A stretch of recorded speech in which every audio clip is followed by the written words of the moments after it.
ایک مرتبہ کا ذکر ہے کہ ایک غریب لکڑہارے کو جنگل میں لکڑیاں کاٹتے ہوئے درختوں کے جھنڈ میں کوئی چیز نظر آئی۔ اس کے قریب جا کر دیکھا تو وہ پتھر کا ایک بت تھا۔ لکڑہارے نے اس پتھر کو ہٹایا تو وہاں ایک چھوٹا سا سوراخ تھا۔ لکڑہارے نے سوراخ کے ارد گرد سے مٹی ہٹائی تو اسے ایک بہت بڑا خزانہ نظر آیا۔ لکڑہارا اتنے بڑے خزانے کو تنہا نہیں اٹھا سکتا تھا، چنانچہ اس کو ڈانپ کر واپس اپنے گھر کی طرف چل دیا۔ راستے میں اس کی ملاقات ایک سوداگر سے ہوئی جو کہیں سے اپنا مال فروخت کر کے آ رہا تھا۔ اس کے ہمراہ 6 اونٹ تھے۔ لکڑہارے نے سوداگر سے کہا، مجھے جنگل میں بہت بڑا خزانہ ملا ہے اور میں تمہیں صرف ایک شرط پر اس جگہ لے جاؤں گا۔ سوداگر نے بڑی بے صبری سے کہا، جلدی بتاؤ، میں تمہاری ہر شرط ماننے کو تیار ہوں۔ لکڑہارے نے کہا، جتنے اونٹ اس خزانے میں سے بھرو ان میں سے آدھے مجھے دے دو۔ سوداگر جھٹ سے بولا، میں تمہیں آدھے اونٹ دے دوں گا، تم مجھے وہاں لے چلو۔ لکڑہارا رضامند ہو گیا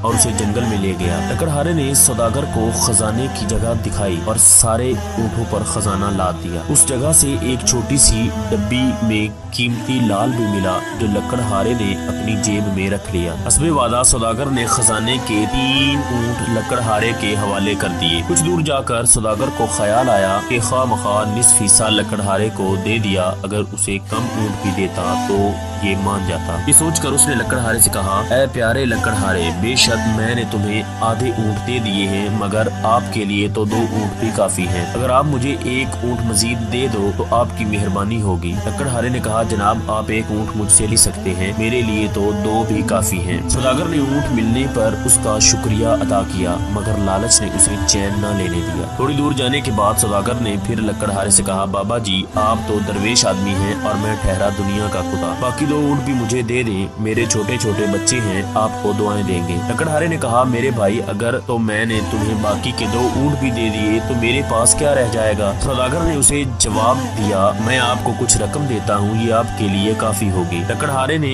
وہ 2 اونٹ بھی سوداگر کو دے دیے۔ سوداگر میں لالچ کی انتہا ابھی بھی ختم نہ ہوئی تھی۔ اس نے سوچا کہ کیوں نہ لکڑہارے سے وہ رقم بھی واپس لے لے اور جنگل میں دفن باقی خزانہ بھی حاصل کر لیا جائے۔ یہ سوچ کر وہ خزانے کے 6 اونٹ اپنے نوکر کو دے کر خزانے کی تلاش میں جنگل میں نکل گیا۔ خاصی دیر تک تلاش کرنے کے بعد بھی اس کو خزانہ نہ ملا۔ تھک ہار کر وہ ایک درخت کے نیچے بیٹھ گیا۔ ادھر ایک شیر آ نکلا۔ سوداگر نے بھاگنے کی کوشش کی مگر شیر نے ایک ہی چھلانگ لگا کر سوداگر کو دبوچ لیا اور اس کے ٹکڑے ٹکڑے کر دیے۔ سوداگر کا لالچ اسے لے ڈوبا، جس سے اس کی جان چلی گئی اور اس کا مال و اسباب بھی دنیا میں ہی